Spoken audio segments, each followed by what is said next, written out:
আসসালামু আলাইকুম সম্মানিত ভিউয়ার্স। আমি খামার থেকে আজকে দুদিন হয়ে আসছি। মনটা ভালো না, শরীরটাও ভালো না। আপনারা জানেন যে আমি মানসিকভাবে অত্যন্ত অসুস্থ হয়ে পড়ছি এবং শারীরিকভাবেও যথেষ্ট মানসিক এবং শারীরিকভাবে দোনো দিক থেকে আমি খুব অসুস্থ হয়ে পড়ছি। তো এই বাসায় থাকতে থাকতে বোর ফিল হইতেছে। আমার স্ত্রীর প্যানও যথেষ্ট হইতেছে, ঠিক আছে। তাই একটু বাইর হইলাম বাচ্চাদেরকে নিয়ে, দেখতে পারতেছেন ওই যে বাচ্চাদেরকে নিয়ে বাইর হইছি, একটু ঘুরতে বাইর হইছি, ঠিক আছে।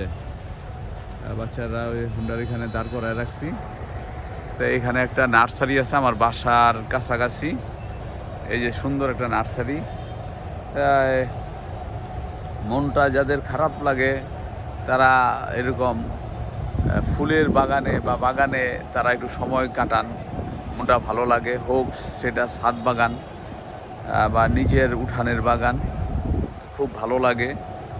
তাই এখানটা যাইতেছিলাম, তাই ভাবলাম যে এই ফুলের বাগানে বা এই নার্সারিতে একটু সময় কাটায়া যায়। আর সেই সাথে আপনাদেরও দেখাইতেছি আমার এই ভালো লাগার মুহূর্তটা, ঠিক আছে। অনেকেরই বাগান কার না ভালো লাগে, ফুল কার না ভালো লাগে। ফুল বাগান সবার কাছেই খুব প্রিয় একটা জায়গা, কিন্তু আমার কাছে একটা বিশেষ খারাপ লাগে, বন্যেরা বনেই সুন্দর, ঠিক আছে। ফুল গাছই সুন্দর লাগে, ঠিক আছে। ফুল গাছই সুন্দর লাগে, তাই আমি কখনো ফুল ছিঁড়ি না। আগে ছোটোবেলায় ফুল ছিঁড়তাম। ইলিয়াস সাহেব, আমার নানা বলতাম, টিএনটির সুপারিনটেন্ডেন্ট ছিলেন উনি তৎকালীন সময়ে, 80-র দশকে, কথাটা হলো 80-র দশকের কথা। তো উনি বাগান করছিলেন, তা আমি ফুল ছিঁড়তাম ছোটোবেলায়, ঠিক আছে। উনার অফিসের পাশেই ফুলের বাগান, আমার মনে আছে। তাই নানায় আমারে ডাইকা বলতেছে এদিকে আসো, ঠিক আছে। আপনারা শুনেন কথাটা, খুব মনোযোগ দিয়ে শুনেন। তে আমাকে বলতেছে যে এদিকে আসো, তাই আমি গেছি। তো নানা বলতাম, তোমার 2টা বাগান করছিল খুব সুন্দর। আপনারা এই যে এটা কোন বাগানের কথা বলতেছি, এটা ময়মনসিংহ টেলিগ্রাফ অফিস, ময়মনসিংহ শহরের টেলিগ্রাফ অফিস, যেটা শশী লজের পূর্ব দিকে এই আপনার কাছারিঘাট মসজিদের পাশে, ঠিক আছে, টিএনটি অফিস। সেই টিএনটি অফিসের ভিতরে 2টা সুন্দর বাগান, ফুলের বাগান, ওটা ইলিয়াস সাহেব করছিলেন, ঠিক আছে। ওনার নাম ইলিয়াস সাহেব, উনার নানা বলতাম, ইলিয়াস নানা। তো উনি সুপারিনটেন্ডেন্ট ছিলেন। তো উনার সেই বাগানে এত সুন্দর উনি ফুল, আমার ছোটোবেলায় এখনও মনে পড়ে। সেই যে ফুলের প্রতি প্রেম ভালোবাসাটা সেই বাগান থেকেই আমার হয়েছে। তো আমি সবসময় একটা করে ফুল ছিঁড়তাম, স্কুলে যাওয়ার সময়, স্কুল থেকে আসার সময় আমি একটা করে ফুল ছিঁড়ে নিয়ে যেতাম। তো উনি এটা দেখছেন, লক্ষ্য করছেন। তো লক্ষ্য করে বলতেছেন, উনি লক্ষ্য করে আমাকে একদিন ডাক দিয়ে বলতেছেন, এদিকে আসো। তা গেলাম। তো বলতেছে, তোমাকে একটা কথা বলি, কথাটা তুমি রাখবা, খুশি হইবা। আমি কি কথা? ছোট তো আমি খুব ছোট, তখন ক্লাস 3-তে পড়ি। তখন আমি ক্লাস 3-তে পড়ি, ঠিক আছে।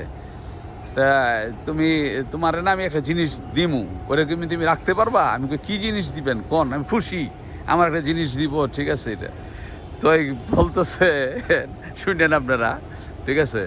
তো বলতেছেন উনি যে আমি তোমার এই বাগান 2টা দিয়ে দিলাম, আমি তোমাকে এই বাগান 2টা দিয়ে দিলাম, এই যত ফুল গাছ আছে সব তোমার, ঠিক আছে। এই ফুল গাছগুলি সব তোমার, ঠিক আছে। এই বাগানটা সব তোমার, কিন্তু একটা কথা, ফুল যেন কেউ না ছিঁড়ে, এটা তুমি দেখে রাখবা। ফুল মানে উনি তখন আমাকে বুঝাইলেন, ফুল গাছই সুন্দর, দেখতে ভালো লাগে, ঠিক আছে। উনাকে আল্লাহ জান্নাতবাসী করে। আমার আব্বারও বয়সে বড়, যেহেতু আমার আব্বা মারা গেছেন, তাই উনিও দুনিয়াতে বাচ্চা নাই, ঠিক আছে। তা উনাদের কথা আমার আজও পর্যন্ত মনে আছে। আমি জানি না ভাই উনারা কেউ যদি আমার এই ভিডিওটা কখনো দেখেন, ঠিক আছে, তা অবশ্যই তাদের স্মৃতি আমি এখনও মনে রাখছি, ঠিক আছে? তা তাদের স্মৃতি আমি এখনও মনে রাখছি। তাই তো আমাকে বলতেছেন এই বাগানটা তোমাকে দিয়ে দিলাম, ঠিক আছে? আমি তো খুশি।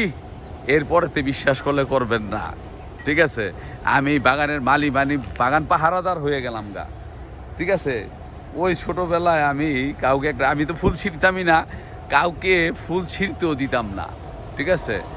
এত এত রক্ষণাবেক্ষণ করে রাখতাম। তা উনার এখন বড় হয়েছে, এখন বুঝি যে উনার যে কৌশলটা, ঠিক আছে, ওই কৌশলটা উনার খুব সুন্দর কাজে দিছে। উনি কত অমায়িক এবং বুদ্ধিশীল ছিলেন, ঠিক আছে? এখন আমি খুবই করি, যদিও এখন ইসের ফুলের মৌসুম না, তারপরও ভালো লাগে এরকম একটা ফুলের বাগানে, একটুখানি একটা নার্সারিতে বিভিন্ন ফলের বাগানে ঘুরতে মনটা একটু ভালো চায়। তা আপনাদের যাদের মনটা খারাপ লাগে তারা, আমি জানি, এরকম একটু ফুলের বাগানে করবেন। আবার কারো একটু নদীর পাড় ভালো লাগে, একটু নদীর পাড়ে গেলে মনটা ভালো লাগে, ঠিক আছে? একটু ফুলের বাগানে ভালো লাগে, একটু নদীর পাড়ে ভালো লাগে, বা আবার ছাদ বাগানটাও একটু ভালো লাগে, ঠিক আছে? ভালো লাগার জায়গা এগুলো, ঠিক আছে? আপনারা সবাই আমার জন্য দোয়া করবেন।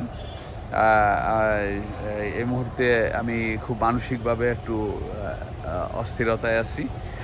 তা আপনাদের অনেকের কমেন্টসগুলি আমি পড়ি, এখনও উত্তর আমি দিতেছি না, দিব ইনশাল্লাহ।